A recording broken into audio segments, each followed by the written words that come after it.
Hello folks, welcome back to another Cyberpunk 2077 Magenta mystery video, and in today's video we're just going to be going over some of the other things revolving around that mystery and connecting some of the dots which may point to future DLC or the hidden Easter egg that is yet to be discovered.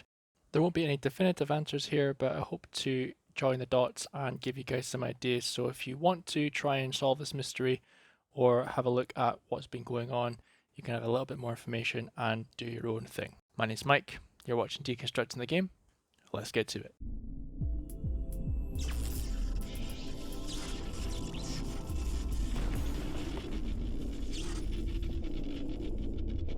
So indeed, last time the content of the video revolved pretty largely around this Magenta statue with the 4 arms and the other smaller statues around Night City, mainly around Corporate Plaza with that FF06B5 code written on it, which of course we all know relates to hexadecimal code for Magenta. So the first thing I'll do is I'll just show you the other statues you can find relating to those Magenta mystery statues. They are of course in the warehouse.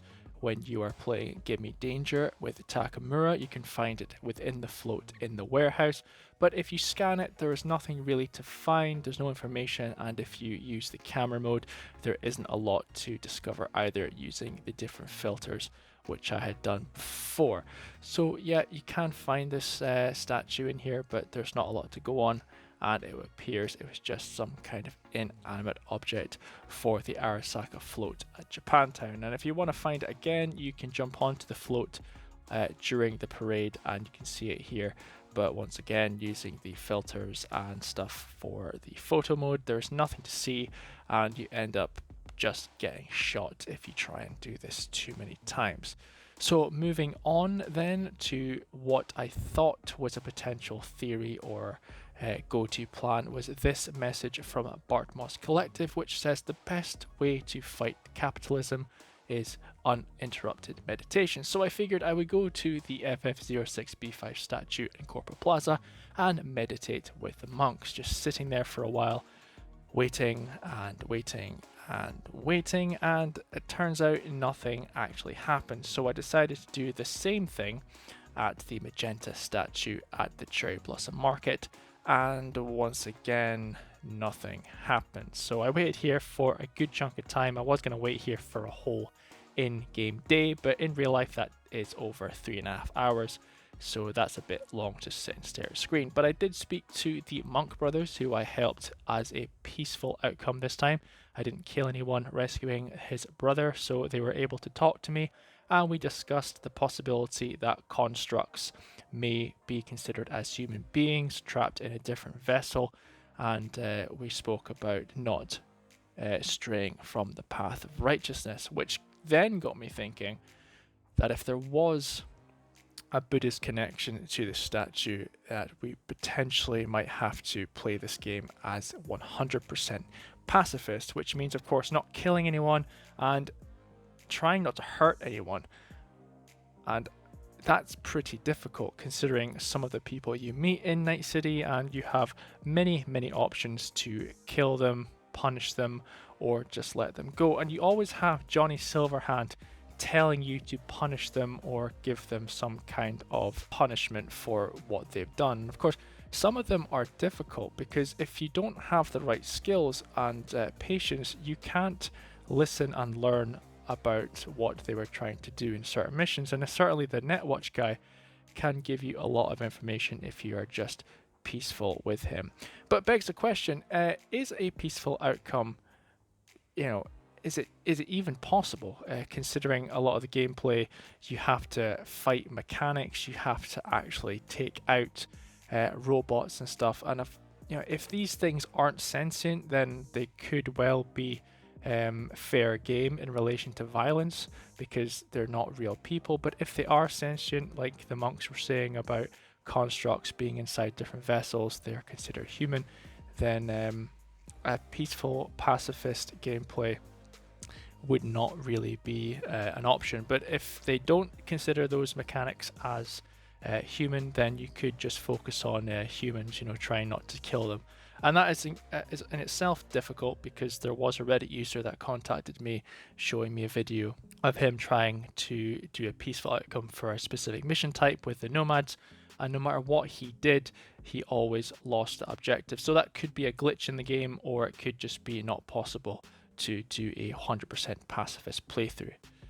There are other Magenta statues around the game at the parade, and there are some other smaller ones hidden around the map at some fixer locations as well. Regina's office has 2 small statues on the desks, and you also have another statue in a penthouse suite for a Wakako mission, until death do us part. And let's not forget, the first time we see one of these statues is probably going to be in Misty's shop, and she is always there meditating and looking at the statues. So these things are dotted around Night City.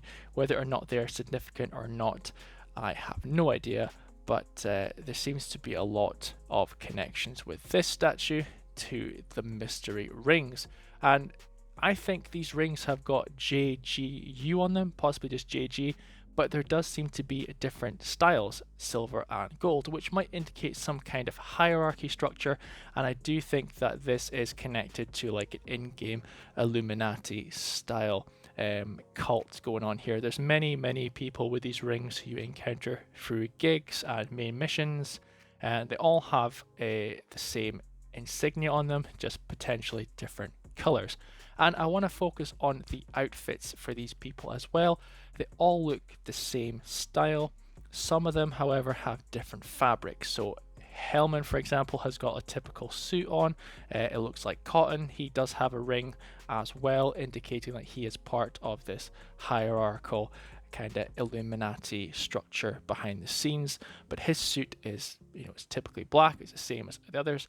But then when you get to the Jeffersons, this guy's suit looks like kind of leather scales. Now, if you're familiar with the preacher outside the Ripper Docks place, outside Vic's place, he talks about reptilian style beings with cold blue eyes. Now, Jefferson, obviously, he is not a reptile and he doesn't have blue eyes yet, but if you've done the missions regarding him, he is being kind of in a process of being indoctrinated by the powers that be on this cult. And there are other people like the mayor and his deputy who've got gold rings, and of course the elusive Mr. Blue Eyes, who also has a gold ring, and his suit is entirely made up of this scaly looking material. So he could be like higher up on that chain of command, being commanded by someone else. He's got blue eyes pretty much all the time. So he could be commanded by someone else. I'm thinking Morgan Blackhand, because we haven't seen him in the game, and that could be a potential DLC in the future.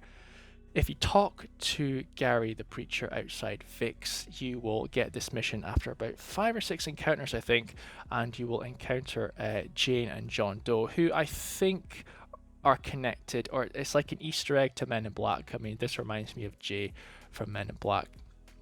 They are not wearing rings, however, they do possess a mysterious chip.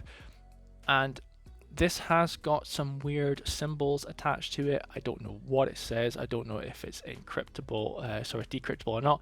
But if you go into your shards, you will access this and it will come up with this. And it's a secret message of Project Oracle Command Execute Plans, which could be connected to the ARG going on since before the game was released. As if you go onto netwatch/archives, you'll be greeted with a login screen on your real computer, and basically no one has been able to crack this since before the game, and we're at stalemate. And there's all these codes on there at the Netwatch website, and you'll see recruitment pages as well, which goes back to our Netwatch buddy we find in the cinema. And as you can see in this, he is in the cinema on this picture, and if you speak to him in the cinema and you don't have a violent confrontation with him, he will tell you some things and you'll talk about different films. There is a Western movie in the background, so if you're playing ARG, you might want to consider looking at this room for clues, his name badge perhaps, maybe, or the name of the movie, the name of the movies that you talk about. There could be something in that. I have no idea, just pure speculation, but I just want to put some seeds into people's heads here about what could be going on Personally, I think yes, all this connects to a DLC in the future, whether it be a Mars DLC or a space DLC. I don't know, but we have an Illuminati connection for sure with all these rings. It's like a cult thing going on in the background. We have the religion thing as well. A lot of the Buddhists have these golden rings as well. It's not just the businessmen. So yeah, there's a lot going on in this mystery. It's very, very unclear as to if all this is connected to the alternate reality game, if it all comes to a head, or if the alternate reality game is just a hype machine to, you know, keep the hype going. I don't know. I'm looking forward to DLC. I know it's coming out soon. Patch 1.2 is coming out soon, which is going to ruin me because I can no longer glitch through walls with vehicles, but hey ho, I'm going to see what happens with that one. But thank you so much for watching, guys. I know the last video was probably the most popular one on the channel yet. I really appreciate you guys checking out. If you want to check out more of the FF06B5 mystery, you can check out Reddit and check out what the guys say in there. It's a very small community, but they're a like-minded group, and we are trying our best to crack this one if you can't get into the ARG servers. So thanks very much for checking the video out, guys, and as always, I'll catch you later.